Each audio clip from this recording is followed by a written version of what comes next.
Hello, everyone, and welcome to Love Chat with the Love Twins.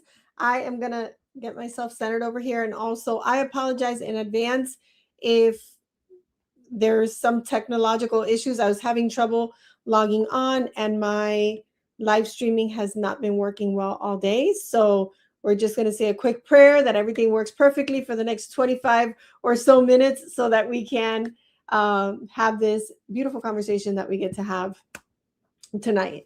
All right. So, tonight's topic, so important. If you are a woman who is successful, you're a woman who, what do I mean by success? Meaning you're goal driven. You're the kind of person who you put a goal in front of you, you've worked hard to achieve the goals, you don't stop until you make it, and you are the kind of woman who knows that, when I put my mind to something, I absolutely get it done. I don't really allow things to stop me. If that's you, if that's you, you can go ahead and put yes in the chat, right? Yes in the chat if you're just that kind of woman, right? Where you just don't allow circumstances, situations to stop you and get in your way. And also, you can put me in the chat if you've ever felt like you could handle just about anything in life. Like just like I was saying, that goal-getting woman that I don't allow people or things to stop me. But when it comes to this beautiful, thank you, Tamara, this beautiful area of my life, my love life, right? It's still that one place where you don't feel like you can fully relax. Like you don't feel that level of confidence that you feel in the workplace when you're doing a business deal, when you're talking to clients, when you're just, even talking to your supervisors that or your direct reports. You feel confident there because you know what you're doing. But this area kind of feels a little bit like, not quite so much. Hey, Valley. So, all right. So I'm seeing a few me's. I'm seeing a few yeses. If you haven't typed your answer, can you please just let me know that you're here? If you're watching this on replay, go ahead and put replay, so we know you're watching it on replay. And so if this is you or a friend, maybe you're asking for a friend, then listen to this conversation, because here's what happens. Okay. The very same traits, I'm going to say traits, but skills. Let's think of it in terms of skills. There are skills that we use in our professional life that it just moves the ball forward. It actually propels our career. Being direct, being self-sufficient, not necessarily, we work in teams, but if I got to get it done by myself, I get it done by myself, right? If you know what I'm talking about, right? If you know, right? And so when you're in that type of environment, there are specific skills that really, really work. The problem is that when you try to translate those skills into love, like the independence, the self-sufficiency, the, get out of my way, I don't need you, I don't need anybody, I'm gonna get this done, nothing's gonna stop me, that really does sabotage. It sabotages love. So I always say what propels you, many of the skills and traits that propel you in business repel love, connection, and intimacy.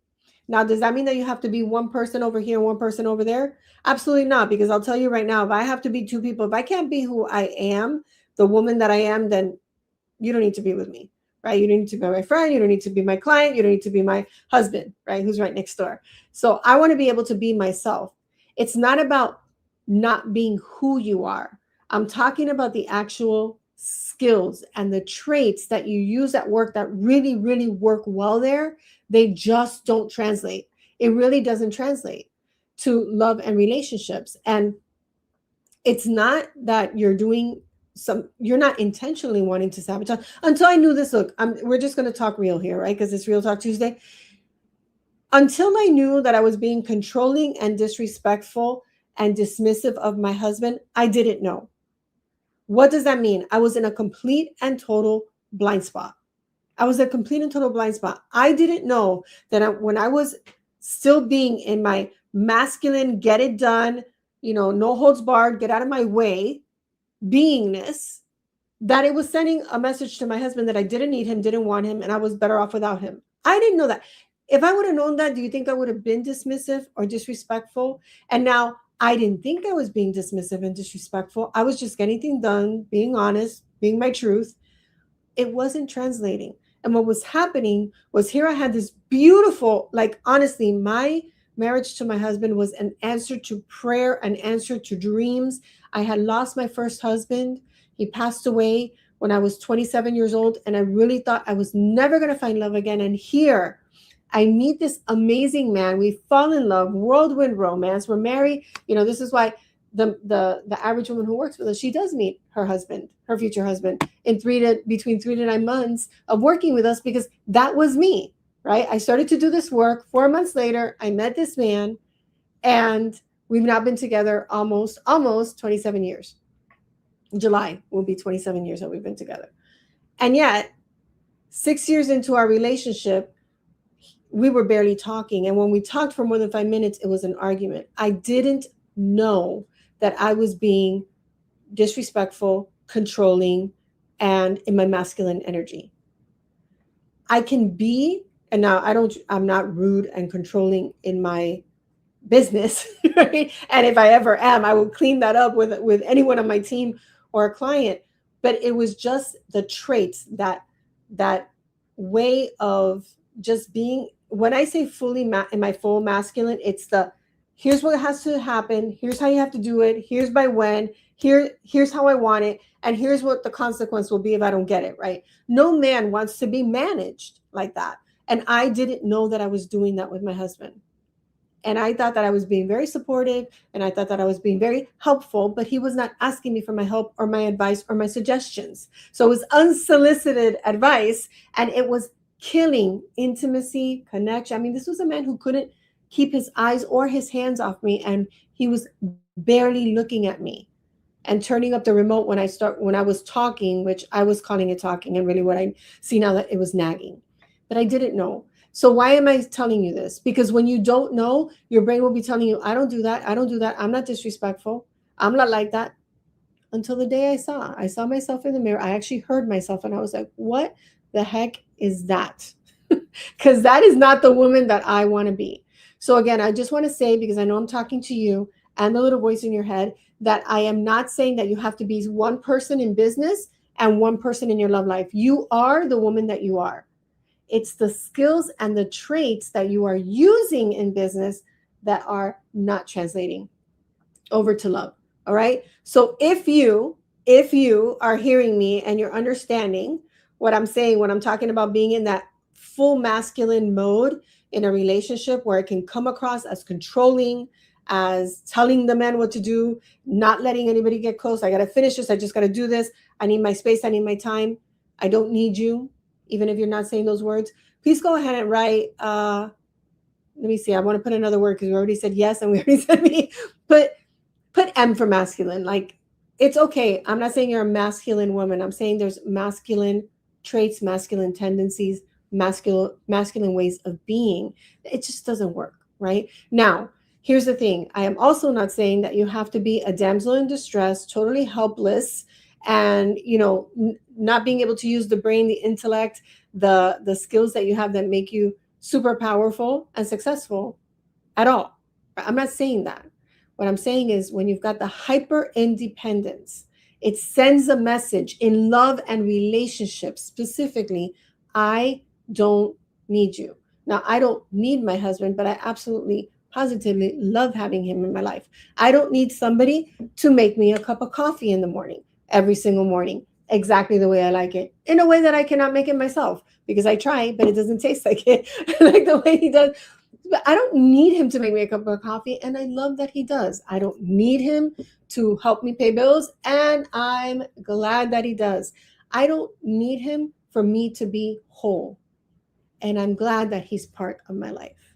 So if that's what you want that real partnership, just listen up, because we're going to talk about how do you create that. Now, there's a lot of talk out there about boundaries and about, you got to set boundaries. And a lot of what doesn't work in relationships is when women, and I'm talking specifically to women, because that's our clientele. Trust me, we give men a lot of coaching too, but for women, we tend to set boundaries as if it's something for another person to do, right? That's actually a rule. When you create something that's something that another person has to follow, that's a rule. That's not a boundary. My boundaries are for me, they are made by me, for me, and they get to be honored and respected by me. So if I set a boundary in a relationship, it's not the same as giving my partner, my husband, my boyfriend, a set of rules that he has to follow. And this is one of the things that we teach in our programs, in the Ready to Love Again program and the Keeping the Love Alive program, because it has been twisted and turned around where people say that person didn't respect my boundaries. Well, that person, you can inform them of your boundary, but it's not up to that person to respect them. It's up to you to respect them. So if I'm going around issuing rules and regulations to the people that I'm dating, or the man that I'm living with, or my husband, my partner, that's going to land as very unattractive. That's what I mean by repelling. It does not invite. It does not make a man want to get closer. It actually makes him want to stay away. So this is why we hear from our clients, like, he just stopped talking, or he stopped offering to help because, he's just not even talking to me. Well, you may not know that what you're doing is that you are pushing him away by not letting him in to see, like, I could use some support, or right now I really prefer not to get advice. That is my preference, but that's not telling him stop telling me what to do, or stop giving me your advice, or you don't even know what you're talking about. You're not even you don't even own this business. How could you know what to do? Like, that's the kind of thing I used to say. I'm not saying you're saying it. I'm talking about, like, myself. But I would do things that I didn't realize I was shutting myself down, because maybe I was in a stressful situation, or I was in the middle of a project, and I didn't realize that in shutting myself down and kind of going into single focus tunnel vision mode, that I was leaving the person over here out. And it was what it was doing, it was sending him the message that I didn't want him in my life, that I didn't want him in my life. And this is such a, it really is like the Achilles heel of the strong, successful woman, like, that we've had to be independent, because those were the cards that we were given. And so we're going to, do the best that we can with the hand that we've been given, but it doesn't really invite partnership and love and intimacy. Being feminine is not about being passive. It's not about being helpless, and it is not about um, giving somebody else all of my power to think, to choose, to do. It's not that. But there is an essence of femininity when I allow him to see the softer side of me, when I allow him to see the not so perfect version of me that I sometimes feel I have to put out there in the world. When I do that, it actually invites him in. Why? Because when I'm vulnerable, there's actually space for him to contribute. There's space for him to support.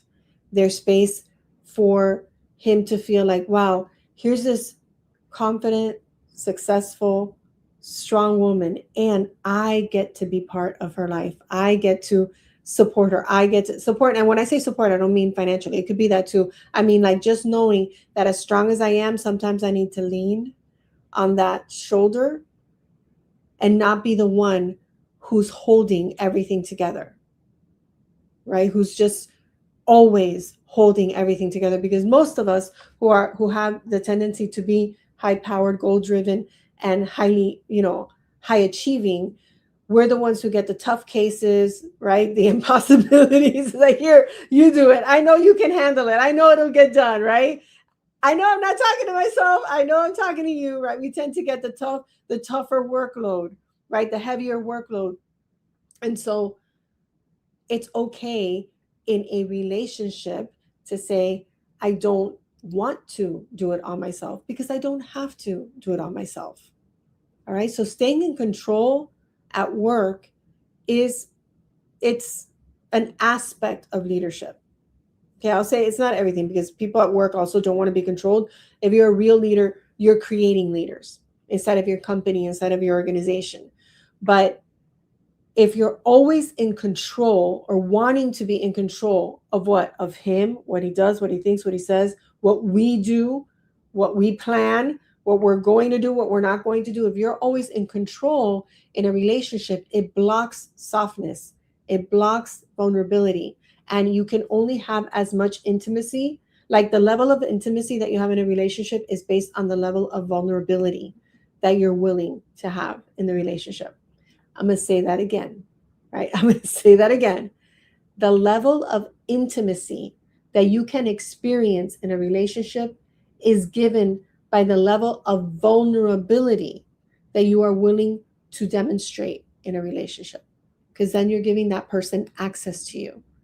Okay. So it can feel scary when you've always been the one in charge and control, because that gives you a sense of safety. Like if it's right, that what's that saying? If you want something done, do it yourself. But you can't do a relationship by yourself, girl. You need right to be in a happy, loving, committed relationship. There's got to be another human being there with you. And so you don't want to be pushing away. You don't want to be sending the message that I don't need you. I don't need anybody. I'm better off alone. Even again, I'm going to say, even if the words aren't coming out of your mouth, it's the energy that you're being that could be sending that. Okay. So, and then you also don't want to go to the other extreme of over accommodation, right? Over being overly flexible, not really saying what you need. I need an extra hour. I have a client who she was so, I wouldn't say courageous and authentic. She told her boyfriend, look, I'm so far behind on my paperwork. I can't see you this weekend. I really want to see you and I'd love to see you next weekend, but I need this time. And then he was like, oh, can I bring you dinner? Can I just pass by? And she's like, she knew she had to set the boundary for herself because she was so far behind on her paperwork that if she didn't dedicate like dedicated blocks of time, and I'm not saying to do this every week, okay, because if you're always too busy, then you're also not available for love. But she was able to tell him that, and of course he kept wanting to see her because he loves her. She's an amazing woman. And then he finally said, I hear you and I respect that. I want to see you and I respect that, right? That's not a rule, that's her boundary. So you don't want to be over accommodating or flexible to the point that you've bent over backwards, twisted yourself around into a pretzel, and you're not honoring yourself. So neither extreme is what's going to create that. I don't believe in balance, but that harmony between your professional life and your romantic life, your love life. Okay. So let me see if there's something else that I wanted to say about that. I think I'm complete on that. The thing that I wanted to talk about before we close up is there's a cost to always being the strong one, the one in charge, and the one who's in control. Okay. So when a man, for example, offers you support, okay, if a man offers you support to support you with a problem, or let me get that for you, let me carry that box, let me open the door, let me just take care of that for you, I'll run that errand for you. And we're always like, we're so used to saying, no, it's okay, I got it. No, it's okay, I got it. No, it's okay, I got it. I can do it myself. It sends the message, okay, she doesn't need me. So there's no space in my life for her. There's no place for me to contribute. And men really want to be, good men want to be contributors. So over time, what happens is I'll hear the complaint from women that I was saying myself, well, he doesn't support me. He never offers. I have to practically beg. Or if I don't ask him to do it, he doesn't offer. Well, that's what happens when you keep sending the message, I don't need it, I don't need it, I don't need you, I've got this, I've got this. It's not that he stops caring. It's that you've closed the door. You keep closing the door on him. So it's like, who wants to play a game they can't win? Nobody ever, right? So he can't win at this game of making you happy or contributing to your happiness. It's not his responsibility to make you happy. Then he starts to pull back. But what happens is when he starts to pull back, we start to feel like we're losing him.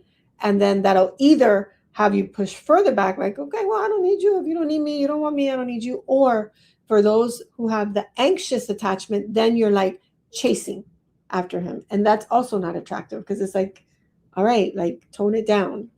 At least a man with good self-esteem will not be turned on by that either. So you don't want to go to either extreme. That's the theme of tonight's session is you don't want to go from one extreme that I don't need you to you're chasing the man.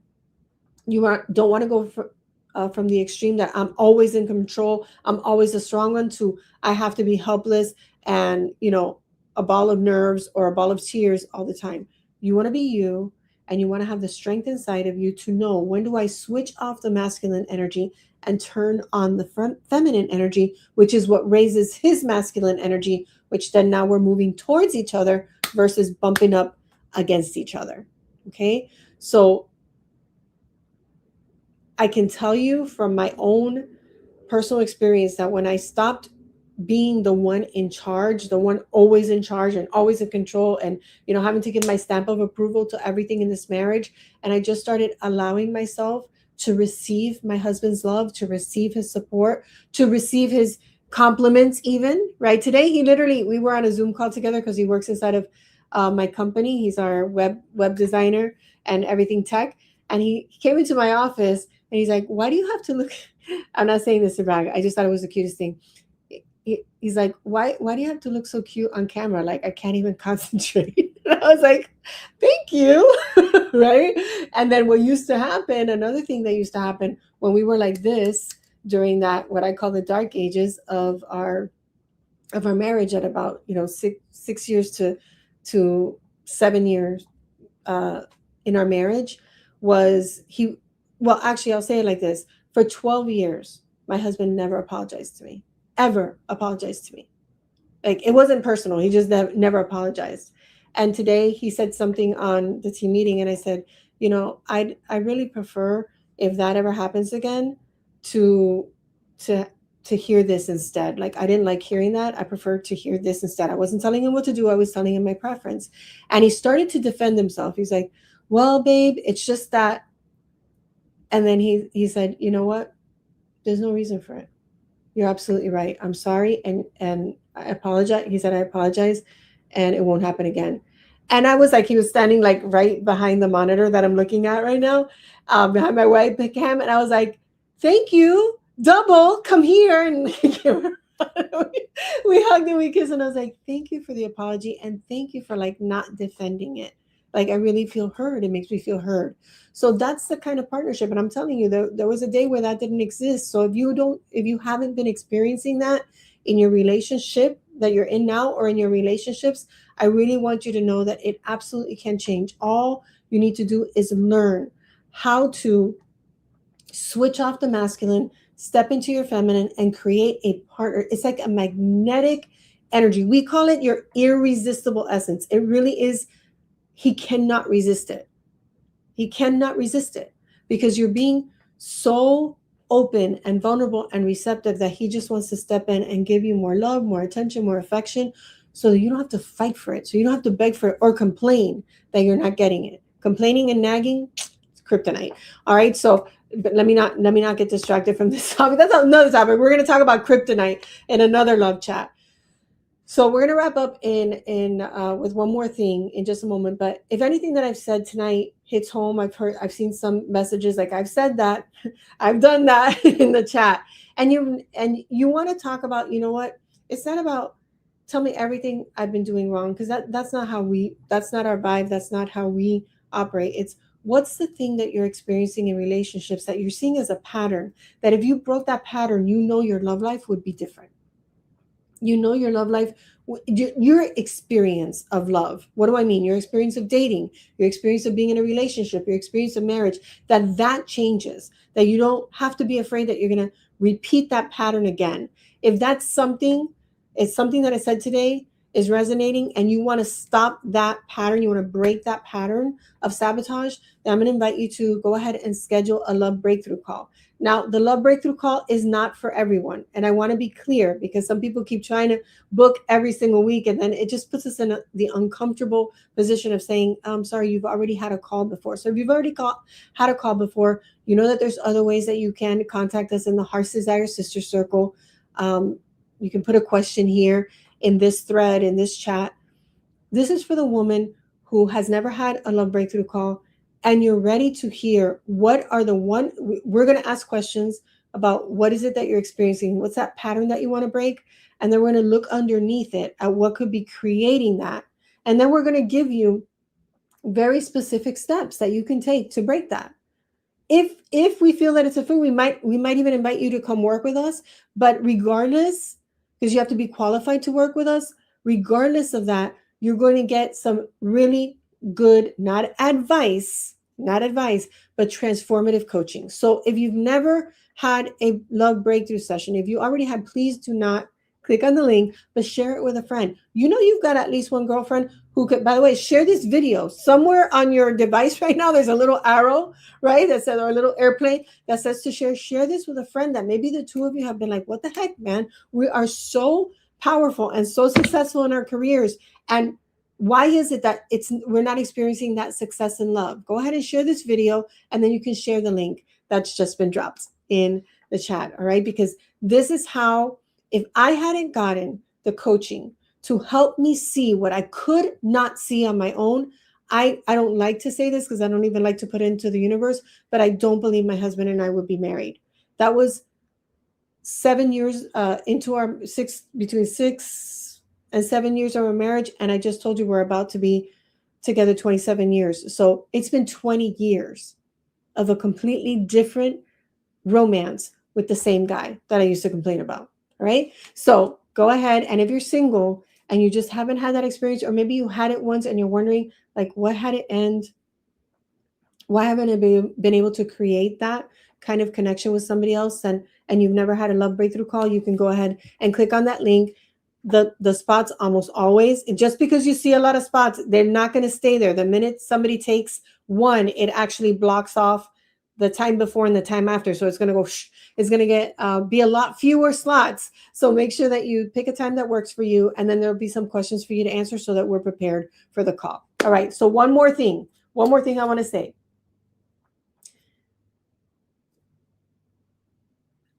The shift that I created in myself, right? And I had coaching, I had support, but I always say, when you take responsibility for what wasn't working and you take responsibility for doing the work to make the shift, you also get to take the credit for turning things around. So I know that without support, I would have continued sabotaging the heck out of my marriage, pushing my husband away, making myself feel lonely in a relationship, and also wondering, like, why that confusion, like, how come I can move, people in a boardroom to give me anything that I ask for, and I can't get, a person to commit to take out the garbage or to take me out on a date. Like, that's really what I was experiencing. So the first step is acknowledging that there's something here that's not working. Not that I'm wrong, not that I'm bad, not that I'm never going to have love. That's not what I said.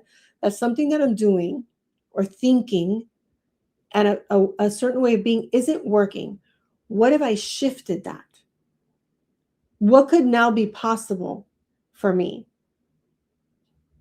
in love? So I'm going to give you a little bit of an assignment for this week.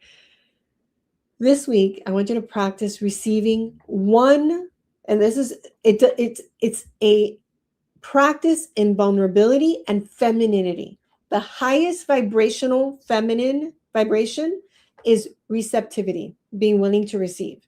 So this is going to sound like it's no big deal, and you all are going to see how much of a big deal it can be. Okay?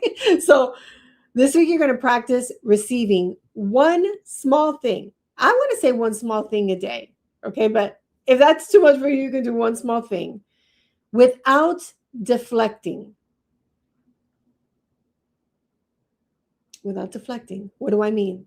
Receiving a compliment and simply saying, thank you.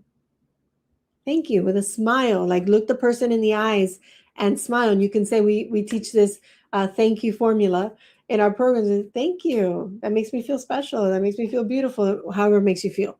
If another thing you can accept, receive an offer, somebody to help, to open the door, to carry a box, to make a phone call for you, to get that coffee for you, to pay for the coffee for you, right? A kind gesture. So it could be a compliment, an offer of help, a kind gesture, and you're simply going to receive it. So if somebody offers to open the door for you, thank you so much. That makes me feel so special, right? And that's just me. I'm playful. You don't have to don't be fake. If that's not you, just say thank you very much.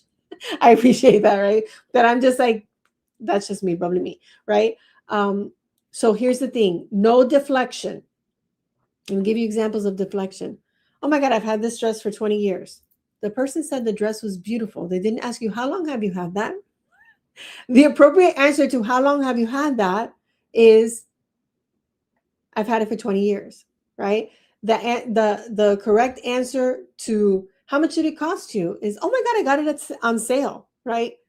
They're simply telling you that you're beautiful. They're not even asking you a question. They're giving you a compliment.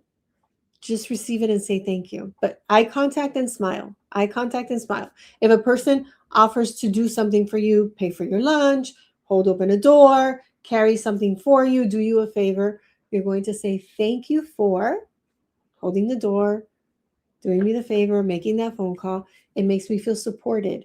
It makes me feel loved. It makes me feel seen and heard, whatever it is, whatever it actually makes you feel like. That's our gratitude formula. Thank you for, be specific about what they did. It makes me feel, be specific about how it makes you feel. And, or maybe they're going to, somebody's trying to give you a compliment or help you, and you're redirecting it, right? Or you're trying to tell them how to do the help thing, how to do the favor. Okay, yeah, thank you so much. If you'll just blah, blah, blah, and you're directing, you're being the director of the favor. You don't want to be the director of the favor, just receive it. Receive it and allow for it to be maybe not exactly the way that you would do it. So you don't want to minimize it, you don't want to deflect it, and you don't want to direct it. Just allow yourself to receive. That's what's going to start helping you strengthen that receptivity muscle, which is also going to allow you to receive more love. When you are controlling and directing and telling people what to do or how they need to do it, even love you, right? That is the masculine energy. That's going outwards. Receptivity is when you're allowing in. Okay, it'll be fun. Make it fun. Make it fun. Allow yourself to see just how much love is around you, how much people want to support you, how many people are smiling at you, right? A smile, people are constantly looking at their phone. The other day, my son was freaking out. We were in another, I'm not going to say the city, but we were in another city, and I was intentionally saying good morning, good afternoon, anytime I saw somebody that I didn't know. I was practicing, right? Like getting my head out of my phone. And I can't tell you how many people, whether they had the phone in their hands or not, did not reply. And I was just smiling and I was trying to get eye contact. I couldn't get eye contact with some people. So the eye contact, the smile, and the thank you, make that your winning combination this week, and really allow yourself to switch out of that masculine doing energy and into the feminine receptive energy. Because at the end of the day, what you want when you're in a happy, loving relationship is to be receiving the love, the connection, the support, the intimacy, the champion, the championing, like he thinks you're so great and he's right there behind you. You want to be receiving that. You're going to be giving love too, but I know that a lot of highly driven women don't receive as much as they're giving, right? We don't really always allow for it, okay? And so I've given you a lot in a very short amount of time, and I want to respect your time. So we're going to end in just a moment. I really do hope that if you're leaving with something of value, if something really resonated with you, would you mind just putting it in the chat, like what your biggest takeaway was? And, like this video, share it. It just helps us to reach more people. The more people who like, comment, and share, whether you're on YouTube or Facebook or Instagram, the more people will see it. And I just know, because Michelle and I have been doing this work inside of Heart's Desire for 17 years. This month made 17 years. Actually, no, September. This month made 7. It's another anniversary this month for the first Irresistible Woman Live, but that was in 2016. So it's been 10 years since that. But for 17 years, we've been working with really high-powered, highly driven women, and this is a real thing. And until somebody helps you to see what the blind spot is, you keep going the way you're going, and then you keep wondering if something's wrong with you, or if you weren't meant for love, or if you were meant to be single, and that's not the case. So if you did walk away with something, please go ahead and put it in the chat, and just know that the fact that you showed up tonight, right, it already means something. Something in you is ready, right? The fact that you paused your life long enough to listen to this message, whether it's live or in the replay, it really does say something about you and your commitment to have an extraordinary love life. And we want to do everything that we can to support you in doing that. If it's working with us, great. If we can support you in another way, we'll do that. But remember, if you've never had a love breakthrough call, go ahead, click on the link. I'm sure we dropped it one more time. Avail yourself of another highly driven, successful woman being able to tell you, here's what I see, and here are the next 2 or 3 steps that I think will help you create a real shift. So you can stop running the patterns that have cost you real love and connection, and you can get ready to experience the kind of love you deserve, you want, and that is 100% possible for you. Okay, so thank you so much for being here with us tonight. And I cannot wait for the next love chat when I get to see you. But until then, until our hearts meet again, always remember that you are loved. We'll talk to you soon. Bye for now.